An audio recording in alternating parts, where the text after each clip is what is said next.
एक समय की बात है, पार्वती जी ने पूछा, हे महादेव जी, किस ज्ञान और बल से आप संसार में शिव जी की आपकी पूजा करते हैं और आप मृगशाला ओढ़ते हैं, शमशान की विभूति लगाते हैं और गले में सर्प पहनते हैं और मुंडमाला पहनते हैं, इसमें कोई पवित्र हुए हैं? फिर आप किसी ज्ञान से पवित्र हो? आप कृपया करके कहिए।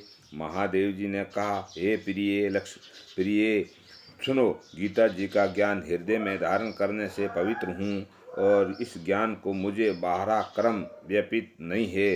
यो पार्वती जी ने कहा, हे भगवान, जिस ज्ञान ने गीता जी का ज्ञान आपसे ऐसी स्तुति करते हुए ही श्रवण करने से कोई भी कुतुब हुए हैं?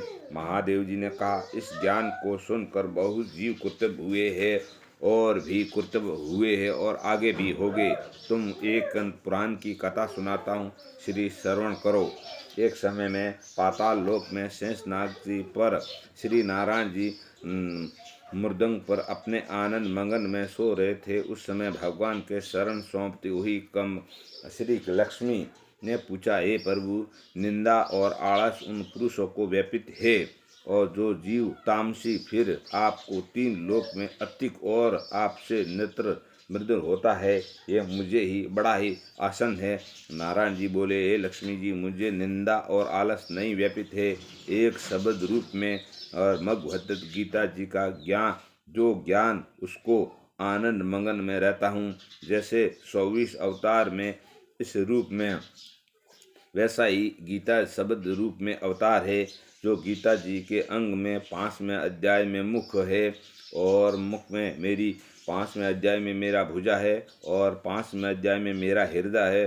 मन मेरा 16वें अध्याय में है, उधर मेरा 17वें अध्याय में, मेरी जंगा है 18वें अध्याय में और वो शरण सब गीता का वो श्लोक है, वो मेरी नाड़ियों हैं। गीता जी का अक्षर है, वो मेरा रोम है। जय श्री राम। गीता जी का ज्ञान जिसमें हृदय में विचार करता हूँ कि जिस बहुत ही आनंद में की प्राप्ति होती है।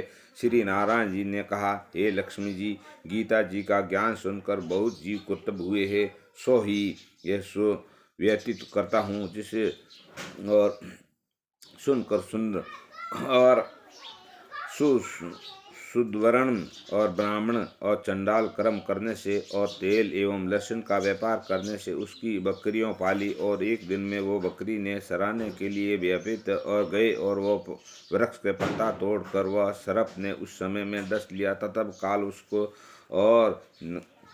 काल प्राण निकल गया और मर कर वो बहुत नरक भोगी और फिर वो बेल का जन्म पाया और बेल ने एक भिक्षु को मोल किया और भिक्षु ने उसी पर चढ़कर सारा दिन ही मांगता फिरता और कुछ भिक्षा मांग कर लावे और कुटुंब के साथ मिलकर खावे। वो बेल सारे रात और बंधा रहता और उस खाने पीने की भी खबर न लेता और थोड़ा सा भूसा उसको आगे डालकर देवे। तब उस दिन चढ़े, तब फिर बैल पर चढ़कर मांगने के लिए फिरे और कुछ दिन गुजरते हुए बैल भूख से मारा गिर पड़ा और उसी का प्रमाण नहीं टूटते हैं। नगर में लोगों ने देखकर कहीं तीर्थ का फल दे, कहीं व्रत का फल देवे और कोई बैल का प्रमाण नहीं टूटते हैं। और उस दिन गणिका आई और उस मनुष्य ने पूछा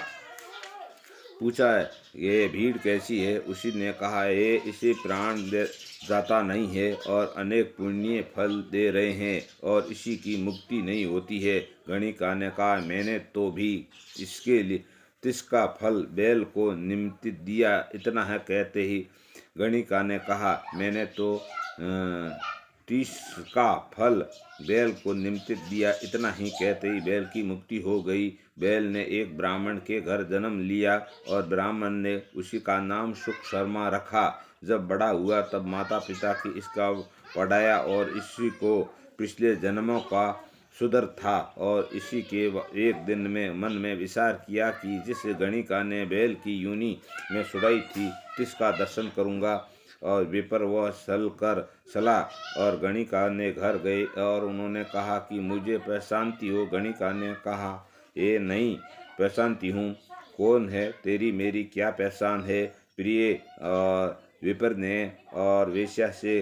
तब प्रिय ने कहा, वही बैल की योनि ने तूने अपने पुण्य दिया था, वह बैल ने योनि छूटी है। अब मैंने तो प्रिय घर के जन्म लिया, विप्र के घर जन्म लिया है। अपनी ये पुण्य बताता हूँ। गणिका ने कहा, मैं तो अपने नाना कोई पुण्य नहीं किया है। मेरे घर में एक तोते को कुछ पड़ता है और उसी की व्यक्ति सुनता हूँ, और पुण्य का फल मैंने तेरे निमित्त दे दिया है।